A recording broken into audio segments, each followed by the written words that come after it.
Malam ketiga. Pada malam ketiga, Dunyazad berkata kepada kakaknya, Ratu Syahrazad, "Kak, sempurnakanlah cerita tentang saudagar dan jin." "Dengan senang hati akan kulanjutkan," ucap Ratu Syahrazad. Dunyazad dan Raja Syahrayar pun bersiap-siap mendengarkan cerita Ratu Syahrazad. "Baginda, setelah Jin Ifrit memberikan seluruh hidup saudagar kepada 3 orang tua yang telah menceritakan kisah ajaib kepadanya, saudagar merasa gembira dan sangat berterima kasih kepada mereka," kata Ratu Syahrazad sambil menghela napas sejenak dan memikirkan cerita selanjutnya. "Cerita tentang pedagang dan Jin Ifrit itu berakhir. Namun, aku masih mempunyai cerita lain yang lebih aneh lagi," tambah Ratu Syahrazad sambil menoleh kepada Raja Syahrayar, seakan meminta izin. Setelah Raja mengangguk, ia pun bercerita. Kisah nelayan dan Jin Ifrit. Konon, di sebuah negeri ada seorang nelayan tua yang hidup miskin bersama istri dan ketiga anaknya. Setiap harinya, ia melemparkan jaring ke sungai sebanyak 4 kali. Pada suatu siang, nelayan itu berangkat ke pantai. Ia menurunkan keranjangnya dan segera melemparkan jala. Dengan sabar, ditunggunya jala itu hingga tenggelam di laut. Kemudian, ia mengumpulkan talinya dan menariknya secara perlahan.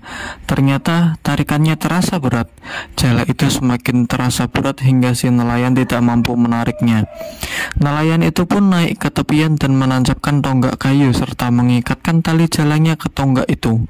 Lalu, ia melepas pakaian, menyelam ke dalam laut dan mengelilingi jalanya.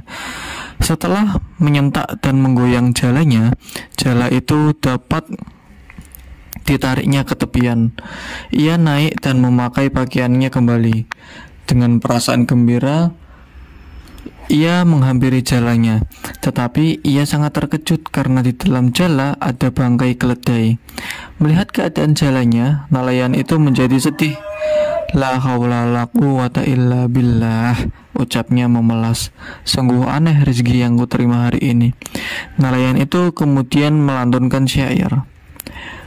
"Wahai orang yang mengarungi kegelapan malam dan menantang bahaya, tahanlah dirimu, sebab rezeki tak akan lari kemana."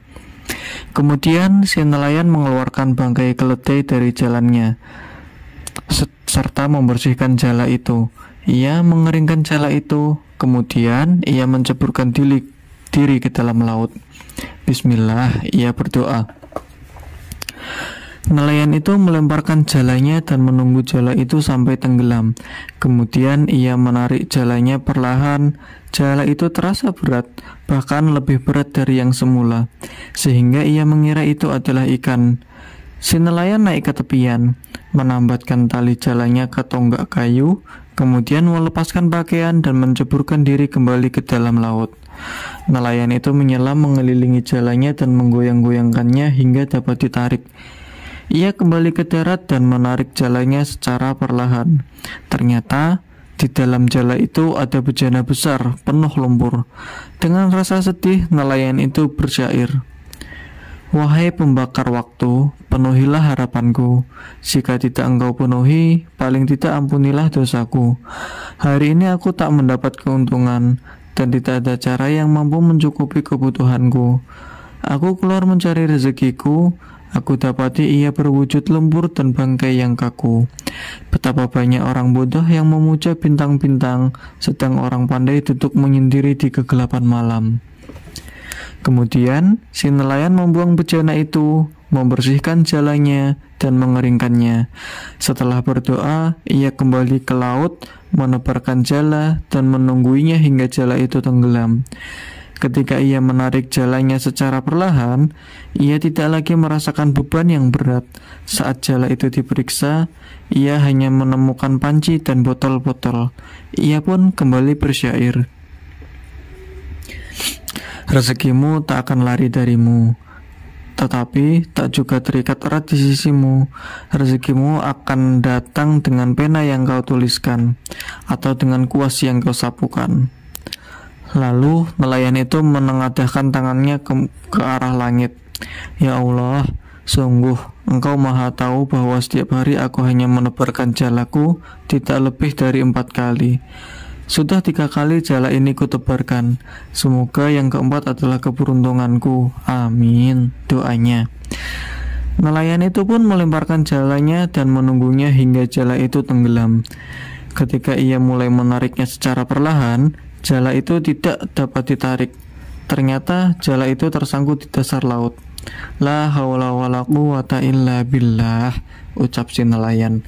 Setelah itu, si nelayan naik ke tepian, menambatkan tali jalanya ke tonggok kayu, kemudian melepaskan pakaian dan menceburkan diri ke dalam laut.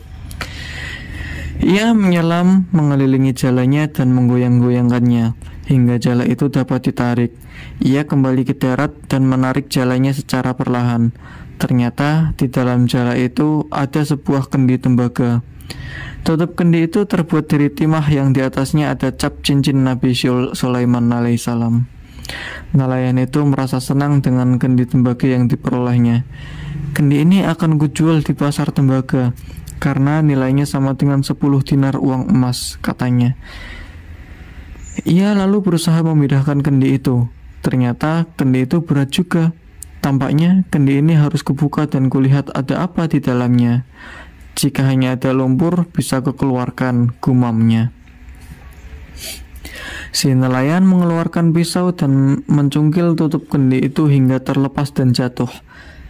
Ia membalikkan kendi itu dan tidak ada benda yang jatuh. Namun, dari kendi itu muncul asap yang membumbung dan menyebar ke seluruh permukaan tanah. Asap itu semakin bertambah banyak dan mengumpul.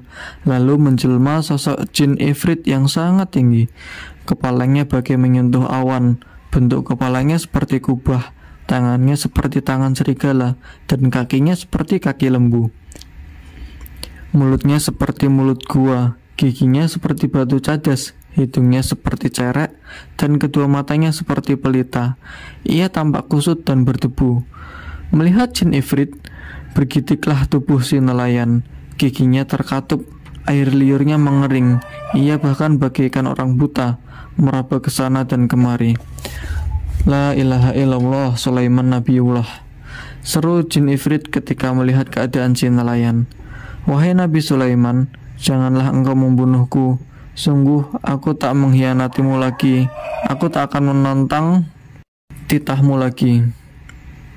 Hai jin ifrit, apakah engkau berbicara dengan Nabi Sulaiman? Bukankah Nabi Sulaiman telah wafat 1800 tahun yang lalu? Tanya nelayan itu memberanikan diri.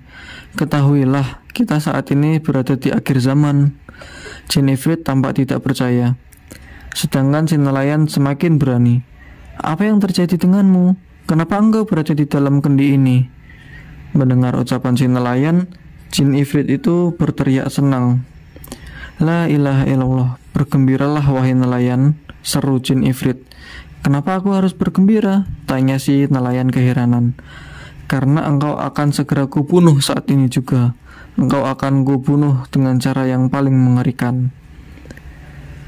Seharusnya engkau merasa malu. Hai ifrit laknat, aku telah membebaskanmu, tetapi engkau malah hendak membunuhku. Apa yang mengharuskanmu membunuhku?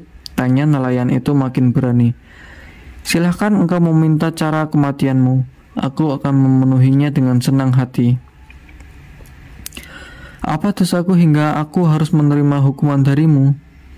Rupanya engkau belum tahu kisahku. Kini engkau akan kuberi waktu untuk mendengarkan kisahku. Silahkan, engkau kisahkan panjang lebar. Bukankah nyawaku sudah di tanganmu? Ujar nelayan dengan cerdik. Kemudian jin ifrit pun bercerita.